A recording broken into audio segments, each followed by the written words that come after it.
Good afternoon and welcome to the Midday News and Voice of the People TV. I am David Edwin. We begin the news with the headlines. Nigeria secures $6 million for flood relief, health and agriculture. Senator Orji Uzor Kalu calls on President Bola Ahmed Tinubu to speedily address the growing economic hardship in Nigeria. Federal government files fresh charges against Yahaya Bello. In business, federal government proposes NIMASA NPA collects fees in naira, not dollars. And in sports, from an Nigerian international, Friday Echo expresses confidence in Austin Eguavoen's leadership of the Super Eagles. Now the news in details.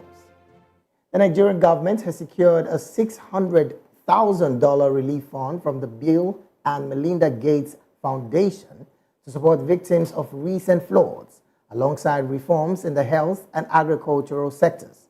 This fund targets relief efforts in Borno State and other health initiatives. Additionally, the foundation has approved a $5 million grant to Lagos Business School and its partners to enhance the agricultural economics of industrial cassava. This was disclosed during a meeting between Vice President Kashim Shettima and Dr. Christopher Elias, head of the Foundation's Global Development Program, on the sidelines of the 79th United Nations General Assembly in New York. Vice President Kashim Shettima reaffirmed the government's focus on health, nutrition, and agricultural development as key priorities. He also highlighted the administration's commitment to integrity and leadership, stressing the urgency in securing maize production locations under the Tila Maize program. Well, moving on, Senator Orji Uzor Kalu has called on President Bola Tinubu to convene an emergency meeting with his economic team to urgently address the growing economic hardship in Nigeria. Kalu, who chairs the Senate Committee on Privatization, made the appeal during a media briefing at the federal parliament. He attributed the current hardship to the removal of the fuel subsidy, which he acknowledged as a necessary decision. However, he urged the federal government to introduce measures that would alleviate the suffering of ordinary Nigerians. Kalu emphasized the urgency in the situation, noting that the economic challenges are affecting citizens across the country, including businesses. He stressed the need for immediate action to provide relief and improve the living conditions of Nigerians, urging the president to swiftly implement strategies to ease the burden on the population. The federal government has filed a new 16-count charge against former Kogi State Governor Yahaya Bello. The charges submitted at the Federal Capital Territory High Court in Abuja involve the criminal breach of trust amounting to 110.4 billion naira. Bello, along the two Kogi State officials Abdul Salami Hudu and Omar Oricha, allegedly diverted state funds to acquire properties in Abuja's upscale areas and Dubai. The case contravenes Section 96 and 311 of the Penal Code Law, Northern Nigeria, and is punishable under Section 312. Elder statesman and leadership of the Southern and Middle Belt Leaders Forum, Chief Edwin Clark, has urged Senate President Godswill Akpabio to prevent powerful politicians from seizing control of state judiciaries and local governments. Clark warned that a group of politicians is regrouping to manipulate the political system at the state level, threatening democratic processes. In a statement to Akpabio, Clark called for vigilance, particularly in state legislative debates where governors and influential politicians may attempt to assert undue control. He expressed concerns over efforts to bypass constitutional provisions, noting the potential for these politicians to manipulate party structures and state finances. Clark emphasized the importance of adhering to the rule of law and urged the Senate President to ensure the constitutional processes are followed to protect the nation's democracy. He warned against the rising influence of anti-democratic forces within the National Assembly and called for immediate action to uphold due process. Well, joining us now to make sense of some of these stories is Mr. Dele Fanimo, a seasoned journalist, a social critic, and a political analyst. Mr. Dele, a very good afternoon to you. Good afternoon to you, too, and thanks for having me. All right, let's get to it almost immediately. The ongoing United Nations General Assembly that is ongoing in the U.S. is seemingly bringing some benefits to Nigeria, particularly on the part where we have discovered that the Bill and Melinda Gates Foundation is giving some funding to the victims of the recent flood attack in some northern parts of Nigeria. Do you see this as a welcome development, knowing for a fact that the United Nations over time have consistently supported Africa when it comes to some of these situations that we find ourselves in? I think it's not more of a United Nations, but the magnanimity of the Belinda and Bill and Belinda Gates Foundation. Yes. You see, over the years, since Bill withdrew his chairmanship of Microsoft, he has been intervening in so many ways in Africa. Even when there was this COVID-19 pandemic, he was also there, and he also played a significant role in ensuring that vaccines were produced to fight COVID-19. And in some other cases, he has been intervening in health, agriculture, and other sectors. Right. So it is not out of place. It is not unexpected that he would intervene in this flood disaster relief that we are trying to sort out in Nigeria. Now, looking at it from this angle as well, when you mentioned agriculture, in fact, it brings me to the part of the conversation where they also offered $5 million in grants to Lagos Business School and its partners to enhance agricultural economics of industrial cassava. Does this in any way portend the fact that they have interest in our agricultural sector, which, of course, as it stands, insecurity is bedeviling that part of the sector, and we're not gaining anything from it when it comes to foreign exchange? You see, you can get a lot of foreign exchange in agriculture. For instance, in cassava. But we're not presently because, of course, we know insecurity has bedeviled the northern part of the country. You see, you won't say because there is insecurity in the land, you won't want to progress. You understand? Insecurity came and it will go. But it's not leaving anytime soon. Well, you can never say. You see, I know government is not just sitting down and expecting miracle to come. They are doing one or two things to ensure that security is back to normal and Nigerians can heave a sigh of relief and work the way they should work. But you see, the $5 million intervention is to prepare the agri sector for value addition, not just growing alone. Yeah. You know, there are lots of things you can do with cassava. You can extract ethanol.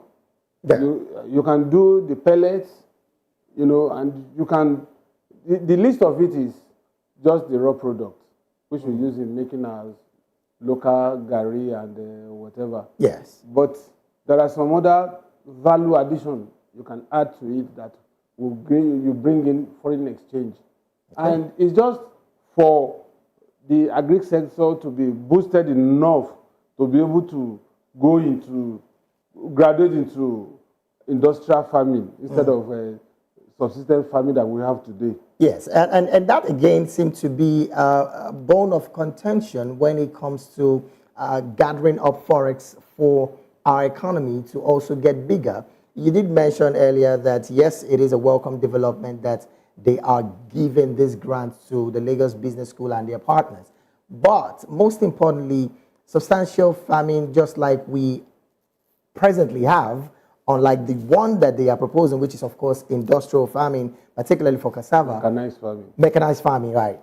If we are to go by what we have as a nation, arable lands, but are not being farmed. In fact, some few months back, we hear somewhere in Kogi State where some persons are saying that they have to pay tax, farmers have to pay tax for them to go to their farm. And these are non-state actors. Does it in any way speak to the level of insecurity that we are having in the country, owing for a fact that farmers are not going to the farm? In fact, let me bring up a statistics. Sometime in 2022, Netherlands were the highest receivers of FX when it comes to exporting agricultural produce, and that's in a ton of $22 billion. And Netherlands, from my point of view, or from where I stand from now, it's not as big when it comes to arable land. It's not as big as even in population, land mass. Benue State. It's not in land mass. It's not as big as Benue State. But we still have all of these arable lands, and we cannot, have our farmers go to farm. That seems to be a problem. So don't you think it is high time that government looks away from oil? Because that seems like the only thing that we consistently talk about daily.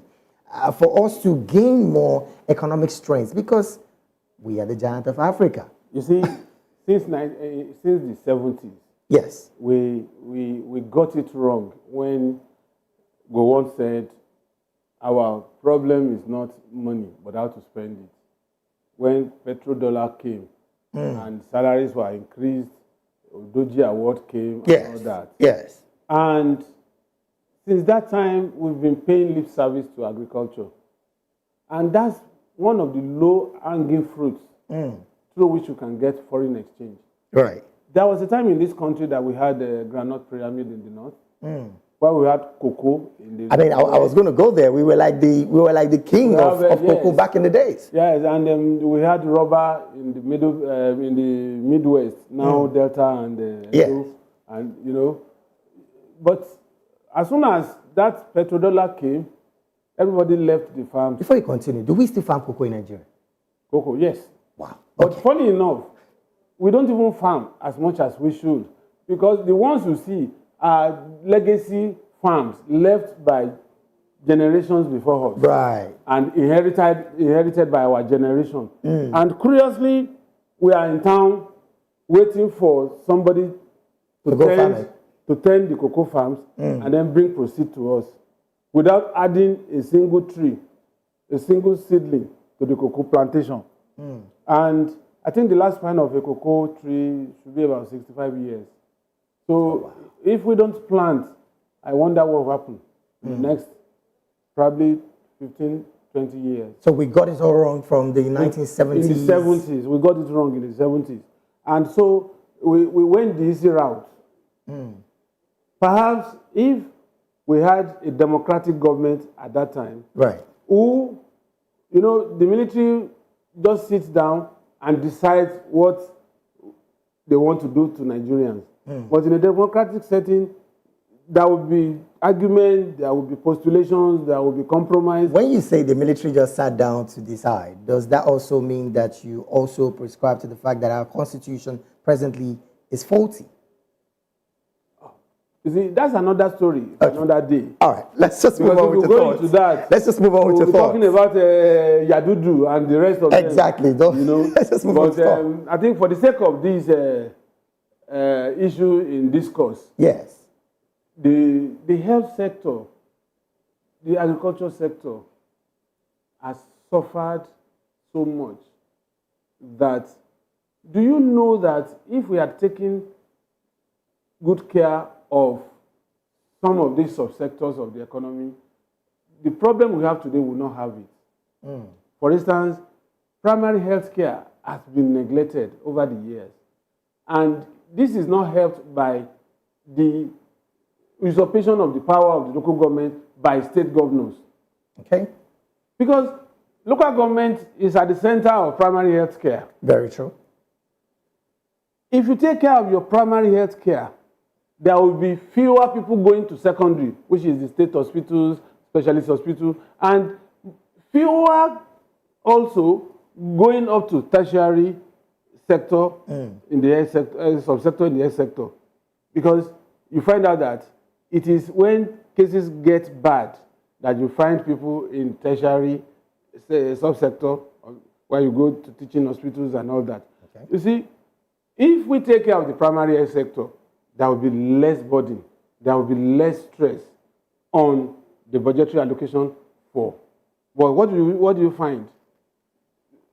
Almost 70% of money coming to primary health sector is spent by the state government, and they will tell you that they are sending community health workers and the other health workers in the primary level to courses, and they don't have the money, wasting it without equipping the hospital where those they said they have trained. Now that you mentioned the primary health sector, my question now would be, with the recent autonomy decree from the Supreme Court, do you think there would be some level of development when it comes to local government level on all sectors, or even including the primary health sectors? You see, even agriculture will have a boost.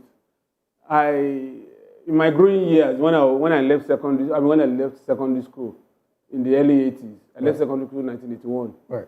You know, I worked briefly in the local government.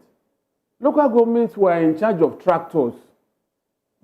Local governments are in charge of distributing seedlings and pesticides and herbicides.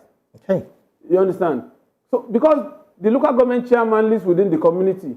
He knows the community, much more than the governor does. He works with the traditional rulers. Right. You know. So you can't say you are a farmer in a local government. The chairman will fish you out. Because he knows the person to call. He can call the next village valley and say, do you know one Dele Fanimo? Yes, he's from this community. What does he do for a living? He works at the secretariat. So how will somebody who works at the secretariat get seedling? Where is he going to use it? So you find out that even fertilizer, it is top government of functionaries that distribute fertilizers among themselves. In other words, there would be some high level of inclusion of the people when it comes to governance. If the local government breeds, you will have development trickling down. Because in the states, you can imagine if you want pipe-borne water or borehole in your community, and the state says is now giving you tarred road. Because there's a disconnect between you and the state governor. Yeah. It hardly comes to your community. But local government chairman knows that this particular community needs this particular thing at any point in time. Well, Mr. Derry, we'll get to that part of this conversation, because I strongly have questions to ask you on this local government level. But then, moving on to another story that is quite interesting. Senator Orji Okalu has called on the president to convene an emergency meeting with his economic team, which of course is part of what you said earlier. And he said that the economic team should address the growing economic hardship. Those were his words. Growing economic hardship in Nigeria. I mean, particularly, he did mention the fuel subsidy as well, which, as it stands, is a major when it comes to our economy, because the moment the fuel price... Everything revolves around it. I mean, so do you see this as a welcome development for a member of the Senate, so to say, to want to making this call to the president, asking him to put his economic team to check? You see, Senator Orji Okalu is not saying anything different from what an average Nigerian would say. But don't you think it's even more better? It's gaining traction because it's coming from a senator. Right. If you are asked today, what is the problem in Nigeria? You mentioned insecurity, you mentioned hunger. You understand? Right. So it's not deviating from the norm by saying that government should address. But unfortunately, he didn't realize that he is part of the government. Because good governance starts from the legislative arm, where you... I dare want to ask you this. As it stands, the kind of democracy that we operate, is it that the legislators do not know the amount of power they have when it comes to the executive? Or they just feel we are together in this, more like a rubber stamp of any government that comes into power? You see, the legislative arm is supposed to even be stronger than the executive arm. That's why I asked if they don't know their power. You understand? They know. But so much rat race, so much distraction at key, such that they are now thinking of constituency allowance and some other oversight functions rather than the first charge, which is, making laws that will better the average Nigerian's life. Right. You understand? For instance, I was saying it the other time when there was this end bad governance. I said, you cannot end bad governance by going into the streets. Who are you protesting to? Yourselves. To end bad governance, you go to the National Assembly and sit down and disallow them from entering the chamber until they make a promise. And it will be a camera plenary where they will say, you remember that it was because it was a camera plenary when Obasanjo was alleged to be working. The same way should apply to the legislators if anybody is protesting in Nigeria today. Let them go out. Let them take charge of the Senate and the House of Reps chambers and tell them that there are some things that are really bogging us down. One of it is putting mineral resources on the exclusive list in the Constitution. Right. The military did that because they were still operating unitary system. Yes. Now, if we are now going to be working based on federal system, then we should expund that particular clause from the national, from the Constitution. I'm also going to hold you on this part. When, of course, you did mention now that they know their function, but they just choose to go the route that they go, which is, of course, having to be in cohorts with the executive. Now, the question now would be recalling of any sitting senator by his or her constituents. INEC has just made it a little bit simpler a couple of days ago when they brought out that statement. But is it that easy for members of a particular constituent, citizens of a particular constituent, to recalling a senator? It's a very pretty difficult thing to do, and I'll tell you why. Politicians over the years have weaponized hunger. Poverty, you mean? Poverty, such that you and I will not agree as long as there is that crumb falling from the table. And then you now find out that rather than concentrate on recalling these politicians, yes, we will be fighting over the largesse that drops from their table. Now, still staying with politicians, Mr. Daly. Just yesterday, AFCC did bring a fresh charge for Yahaya Bello, of course, from the one that they've given him before, a 110.4 billion naira alleged breach of trust, criminal breach of trust that EFCC is charging Yahaya Bello. Up till this point, the man has not been seen in any court.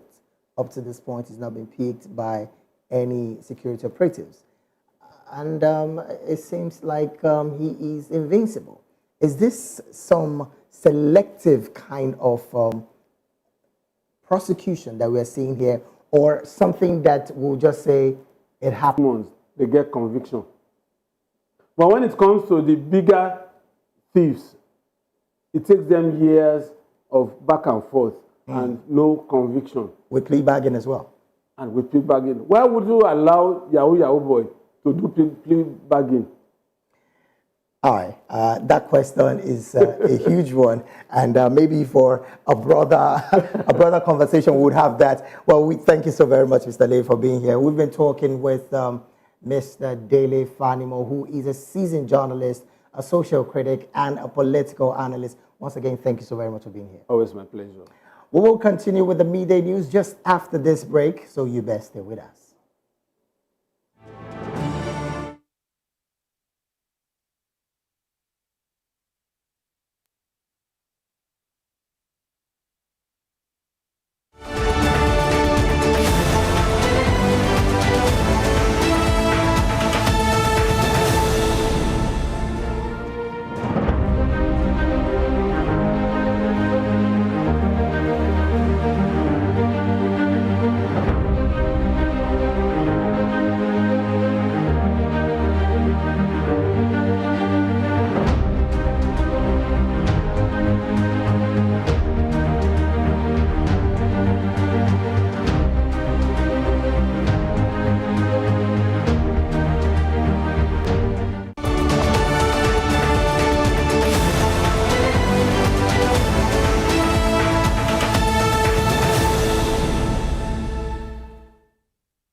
Welcome back. Now, the release of water from the Lagdo Dam in Cameroon has heightened fears of severe flooding across several states in Nigeria, especially those bordering the Benue River, following a recent collapse of the Alao Dam in Maiduguri, which caused devastating floods in Borno State. The release of Lagdo is causing widespread concern. The Nigerian Hydrological Services Agency, that's NISHA, has issued warnings to 11 states, including the Adamawa, Taraba, Benue, Kogi, and Rivers states, advising residents in flood-prone areas to relocate. With water levels in the Niger and Benue rivers already rising, preparations for potential floodings are underway. NISHA's Director General Umar Mohammed emphasized the need for increased vigilance as the discharge from the dam is expected to escalate over the next week. While the gradual release is intent dam breakage, it poses significant risks to downstream communities. Emergency agencies, including the National Emergency Management Agency, NEMA, are mobilizing resources to mitigate the disaster and provide support to displaced persons. The situation has led to panic in affected areas as authorities work to relocate residents and set up camps for those at risk of being displaced by flooding. Now talking governance in Edo State, the South-South Zonal Organizing Secretary of the All Progressive Congress, that's the APC, Dr. Blessing Agbomire, has congratulated Edo State's governor-elect, Senator Monday Okpebolo, urging him to harness the state's vast human and natural resources for its transformation.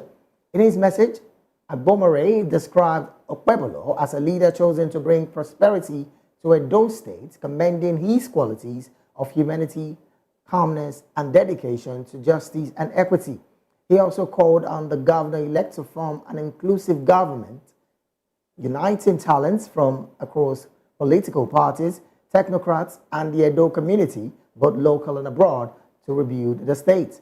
Agbomire highlighted Edo's rich resources, including oil, bitumen, and agricultural produce, and emphasized the need for development in areas such as infrastructure, industry, and security. He expressed hope that Okpebolo's leadership would usher in a new era of prosperity in Edo and its people. While still talking politics, the 2023 presidential candidate of the Social Democratic Party, Prince Adewale Adebayo, has cautioned politicians against involving traditional rulers in politics. This follows a recent disagreement between the Oba of Benin and former Governor Adams Oshiomhole, who claimed that the monarch advised him against supporting Governor Godwin Obaseki in the 2026 claim the Oba promptly denied. Adebayo warned the traditional rulers should not be used as political tools, emphasizing the need to keep the institution separate from politics. He criticized some traditional rulers and allowing themselves to be influenced by the political class, while underscoring the importance of preserving the dignity and integrity of the traditional institution.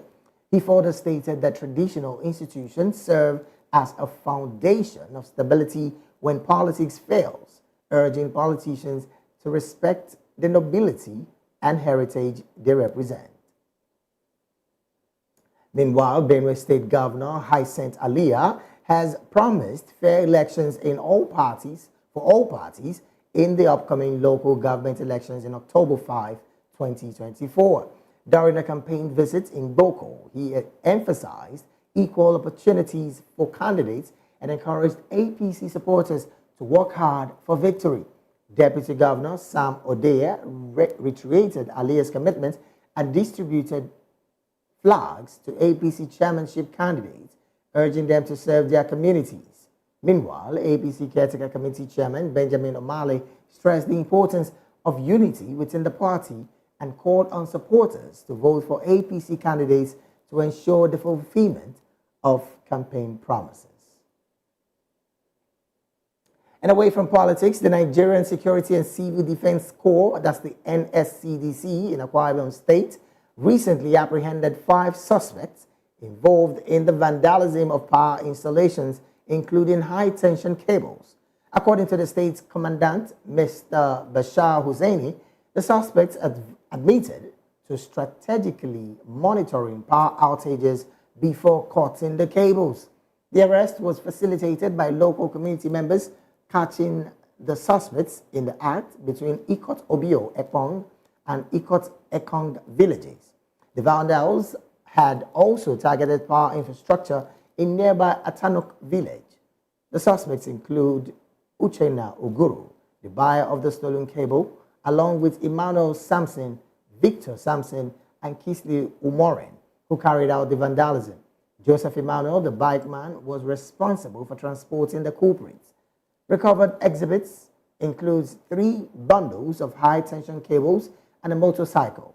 Mr. Hosseini expressed concerns over the rising cases of public infrastructure vandalism and reiterated the NSCDC's commitment to tackling the problem. And now straight to education. The National Association of Nigerian Students, NANS, urged the federal government to engage with ASU following a 14-day ultimatum issued over unresolved disputes. NANS emphasized that another strike is not appropriate at this time. ASU is demanding the finalization of the 2009 FGN-ASU agreement, payment of withheld salaries from the 2022 strike, and funding for universities' revitalization, among other issues. ASU president expressed frustration with the government's delay, warning of a worsening crisis.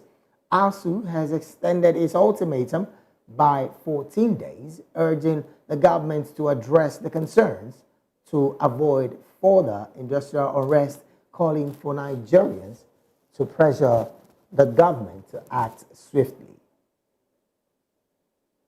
You're still watching the Midday News on Voice of the People TV. More stories and business, sports and entertainment just after this break. Stay with us.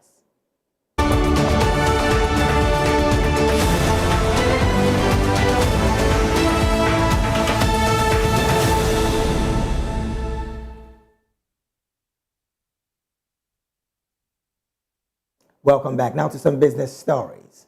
The federal government proposes the Nigerian Maritime Administration and Safety Agency, NIMASA, and Nigerian Ports Authority, NPA, to collect charges and fees in Naira, not foreign currencies. This aims to prioritize local currency used and reduce foreign exchange market pressure.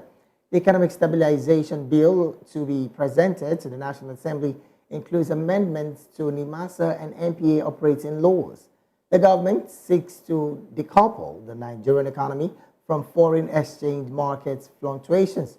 Similar initiatives include allowing the Nigerian National Petroleum Company, NNPC Limited, to sell crude oil to local refineries in Nigeria. The Naira has experienced volatility, depreciating to around 1,600 Naira to a dollar.